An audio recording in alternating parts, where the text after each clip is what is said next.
A La Liga está de volta. É isso mesmo que você ouviu, meu povo. O Campeonato Espanhol está voltando esse fim de semana, a partir da sexta-feira, dia 14 de agosto.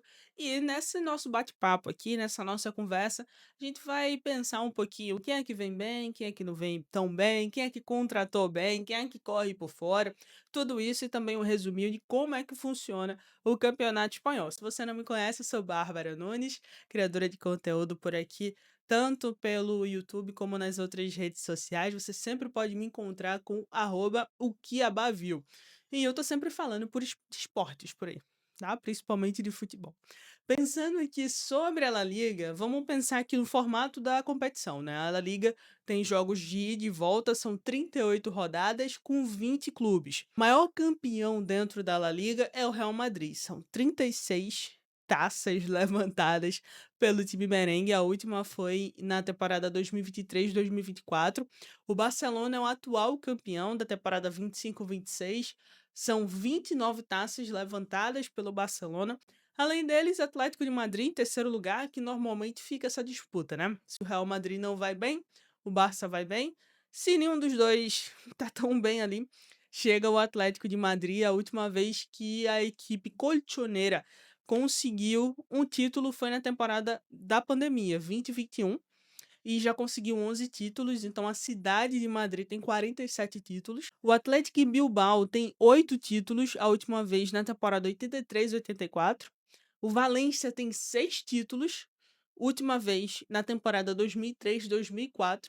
A Real Sociedad tem 2 títulos, então foi uma dobradinha ali, na temporada 80-81, depois 81-82. O o Deportivo A Corunha, que volta para a primeira divisão nessa temporada, tem um título na temporada 1999-2000 e lá no sul da Espanha, na Andaluzia, 2 títulos.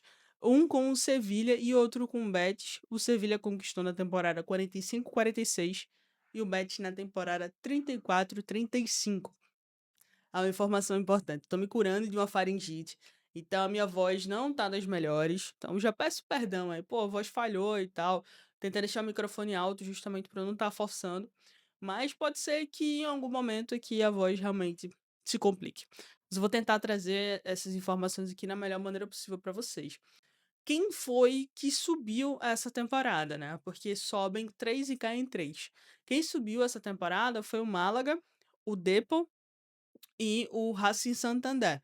Essas 3 equipes. São 3 equipes, principalmente Málaga, é uma equipe muito jovem. Eu fiquei até surpreso, eu estava dando uma olhada no ano de fundação das equipes para poder trazer essa informação aqui. E eu tenho 33 anos. Eu nasci em 1993. O Málaga é de 1994. O Málaga tem 32 anos. O Málaga é mais novo que eu. Eu fiquei pensando, caramba, uma equipe mais nova que eu jogando na primeira divisão. Uma parada impressionante. Se, claro, o Málaga já jogou em outros momentos a primeira divisão, mas o Deportivo, a Corunha, ele já é uma equipe muito tradicional, fica na parte de cima ali da Espanha, da parte da Galícia, junto com o Celta de Vigo, que vão voltar a fazer o grande clássico da Galícia entre os dois. E o Deportivo, ele é de 1905. O Racing Santander, ele é de 1913, tá? A equipe mais antiga que vai jogar La Liga nessa temporada é o Sevilha, de 1890. E pensando nos grandes clubes, né? A equipe do Barcelona, que tá aqui, coisa linda. O Barcelona é 1899, o Real Madrid de 1902 e o Atlético de Madrid de 1903. Um ponto que eu queria falar aqui é com relação à artilharia na La Liga, porque é algo muito interessante, né? A gente acompanhou o surgimento de toda a rivalidade Lionel Messi e Cristiano Ronaldo dentro da La Liga. E essa rivalidade está na artilharia do campeonato. Lionel Messi é o campeão com mais gols, jogou no Barcelona da temporada 2004 a 2021, foram 474 gols em 520 jogos. Cristiano Ronaldo está em segundo lugar, jogou no Real Madrid da temporada 2009 até 2018, foram 311 gols em 292 jogos. Dois monstros absurdos. Sou muito fã. um sempre puxando o outro, eu acho que isso era o mais incrível, assim, a gente viu uma bola de ouro para um lado, uma bola de ouro para o outro, mas eram jogos insanos, os El Clássicos fantásticos, às vezes o primeiro tinha uma vitória estrondosa do Madrid, no segundo uma vitória estrondosa do Barcelona. Então, assim, eu acho que foi uma época de ouro e que bom, meus amigos, que bom que estávamos assistindo La Liga. Lá e agora também, né? Porque também tem muitos jogos muito bons. A La Liga é uma competição que atrai muito os olhos dos brasileiros, principalmente pela rivalidade Real Madrid e Barcelona, que sempre teve muitos brasileiros em campo, né? Ronaldo, Ronaldinho, Rafinha atualmente, Vinícius atualmente, Rodrigo, enfim, sempre tivemos brasileiros jogando pelas duas equipes. E eu acho que o que mais é legal nisso tudo é que no final das contas, algumas equipes também conseguem correr por fora, né? Claramente que não depois da dinastia que o Real Madrid e o Barcelona conseguiram construir. A gente vê pelos números, tipo, quando a galera ganhou, era, não sei, 1940.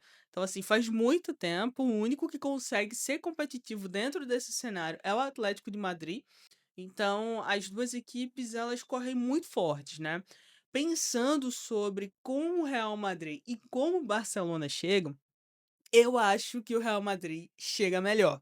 O Real Madrid fez um mercado muito bom. O Real Madrid já tinha uma equipe muito boa, o problema do Real Madrid, dentro da minha visão, é o meio de campo.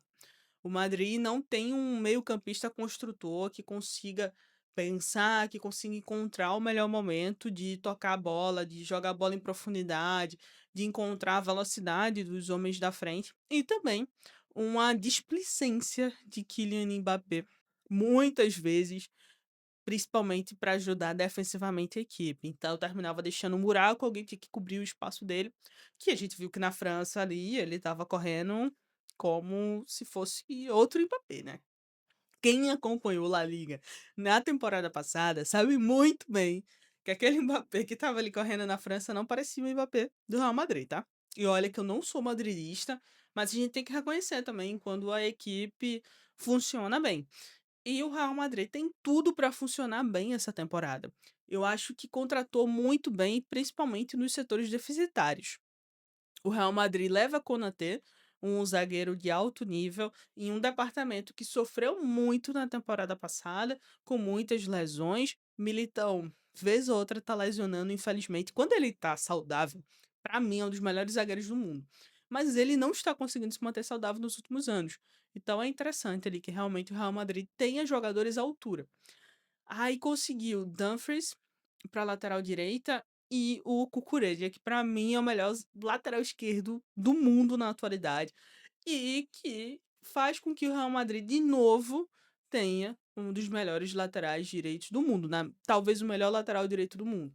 Já teve isso com o Roberto Carlos, que na minha visão naquele momento era o melhor.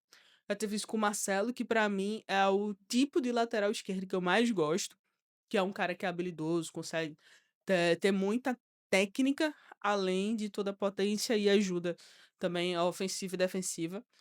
E agora o Cucurella. Então, assim, volta a ter um lateral esquerdo de alto nível para um setor que defensivamente vai ajudar muitíssimo a Vinícius.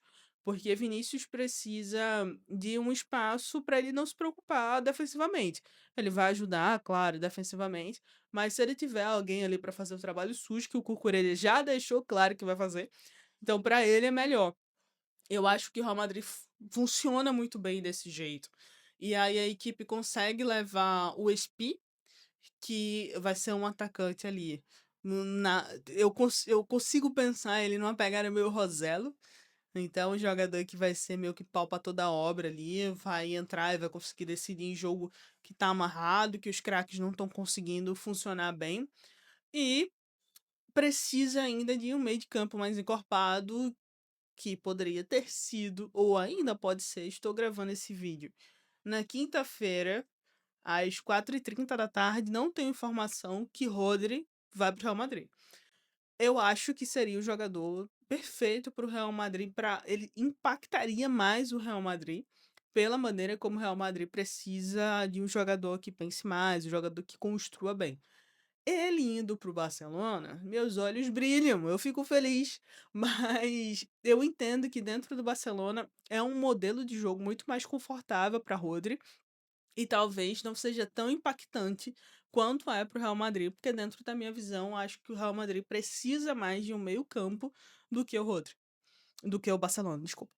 O Barcelona consegue funcionar com o meio que tem, mas também sofre muito com lesão, né? O Barcelona contratou homens de frente, contratou Gordon, contratou ADM, e vai ajudar bastante na rotação, pensando nos jogadores que podem se lesionar. Rafinha lesionou e a equipe se perdeu na temporada passada. Lamine Yamal lesionado é muito complicado, porque é um jogador que consegue desequilibrar. Não tô dizendo que a ADM chega perto, tá? Mas a ADM é um banco de luxo ali para o Yamal. Não sei se Ferran Torres vai seguir. Também é um jogador de altos e baixos, inclusive dentro da seleção espanhola, dentro do Barcelona, no Manchester City, no Valência, é um jogador de altos e baixos, ponto. Se ele for agora para o PSG, que é o que está sendo vinculado por aí, acho que pode ser interessante para o Barcelona, mas o ponto é, quem é que vai fazer essa função do camisa 9? Precisa trazer alguém. Então, Leva já saiu do Barça e Ferran pode sair. Quem vai fazer essa função? Não dá para ter só um jogador fazendo cada função. O ideal é ter dois ou três jogadores fazendo aquela função. E fazendo bem, né? Quebrando galho, tá? Fazendo bem. Então, acho que o Barça, mesmo tendo feito os ajustes financeiros, eu acho que ainda vai precisar bastante de La Masia puxar muito garoto com tranquilidade ali para poder assumir a responsabilidade. Acho que vai ser um pouco nessa ideia. Atlético de Madrid, bom, novela Julián Álvares, né? Ai, meu sonho no Barcelona. Ia ser tudo assim, pô. Ia ser fantástico Álvares do Barcelona. O problema é o Atlético de Madrid, né? O Atlético de Madrid não quer, completamente compreensível. Já teve a novela Antoine Griezmann uns anos atrás. Griezmann não se adaptou tão bem ao Barcelona, depois voltou para o Atlético de Madrid e tal. Então, seria bom, mas eu acho que vai ser muito difícil de acontecer. Eu acho que Álvares, se sair, não vai para nenhum time da Espanha. Talvez ele saia para outro time e o outro time preste para o Barça ou algo assim. Mas uma equipe que contrata Julián Álvares não vai pensar, ai meu Deus, Álvares vai vir pra cá, vou entregar aqui pro Barcelona. Não vai, né, minha gente? Pelo amor de Deus, acho que também tem que se situar com relação a isso. Então, eu acho que o Atlético de Madrid, ele tenta correr um pouquinho por fora, mas perdeu algumas peças interessantes. O Griezmann saindo, o Thiago Almada também saindo.